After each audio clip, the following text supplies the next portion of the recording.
the K-State fans didn't storm the floor is they didn't know how Frank Martin would react to them. Frank he's an intense guy, to say the least. And against Texas on Monday night during the Wildcats victory, he certainly ran the gamut of emotion, showed plenty of it, plenty of fire and brimstone on the sideline, but he certainly didn't want to allow his team afterwards to rest on its laurels.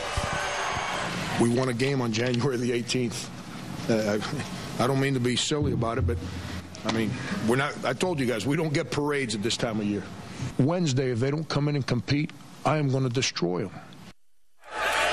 Going to destroy them. I think it's pretty evident that Frank Martin's intensity just oozes through the screen. In the best of times, Martin is like a bubbling volcano.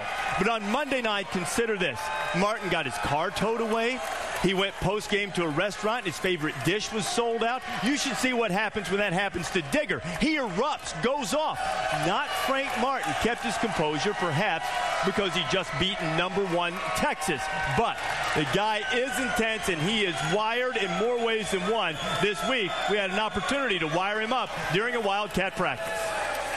Come on, J.O. Come on, big boy. I'm not a politician. I'm not going to be phony and act certain ways in front of cameras and differently behind cameras. It's not just a bad college play. It's a bad high school play.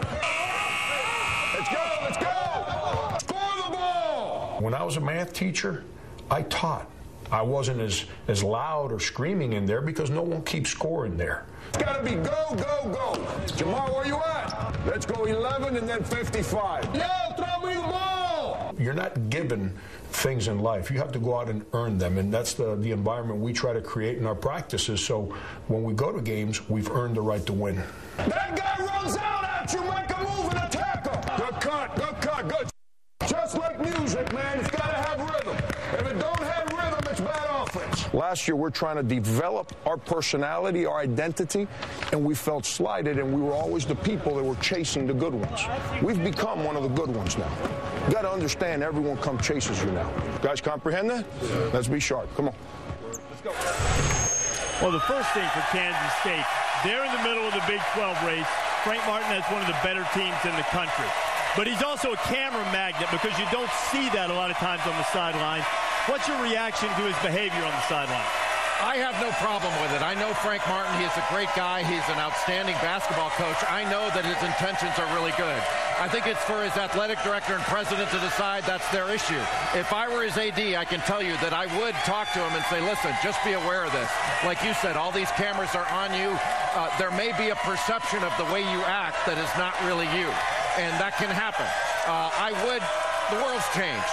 You know, people do get perceptions. They don't like seeing some of this stuff. I wouldn't change who he is. I wouldn't change the way he goes about it, but I would caution him that you need to be careful of the images of you that are getting out there by virtue of the cameras are never leaving him in games now. There's a dedicated camera on him, and it's going to stay that way the rest of the year. Well, that started because he touched the player during a timeout, and that's what caused a lot of this. Otherwise, he'd still be Frank Martin. I say this, as long as the players know who you are and they trust you, a head coach, he's got to be the personality of who he is and what he is. And every team, in my opinion, is the personality of that head coach. So if he's going to be aggressive and get into you during a timeout because you're not rebounding and he's going to say it his way, you know that before you even step on the floor with that guy. So I don't think you're going to change his personality or what his antics are.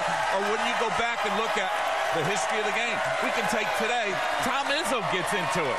And when Izzo gets into it, it looks like he's dying for what goes wrong. So from that standpoint, I think, Hubert, every coach has got to be his own personality, and that team will play that coach's personality. Well, when I was in North Carolina for the 4 years, Coach Smith not one time cursed or used profanity. And so being an 18, 19-year-old kid, that was huge for me, saying that there is a way to communicate without using profanity. Now, the only reason we're talking about Coach Martin is because we see the way that he communicates. There's a number of players and coaches that communicate the same way. They just do it in the locker room. So there hasn't been any complaints from the players. There hasn't been one player transfer in the 2.5 years he's been head coach at Kansas State, and he keeps getting some of the top kids in the country. So he's doing an excellent job there. I think part of it is just the look on his face all the time. And it's just the way he looks naturally. The eyes are kind of out. You know, there's an intensity there that is fascinating to the cameras, and I think it lends itself to the perception. But it's Kansas State's decision. You know, what everybody outside thinks is fine. Frank Martin's a good person. He is a good coach. The players trust him. His intentions are great. I would just be cautious about the perception that can get out there. Tell that restaurant to make sure they got his food. We'll be in Manhattan next week.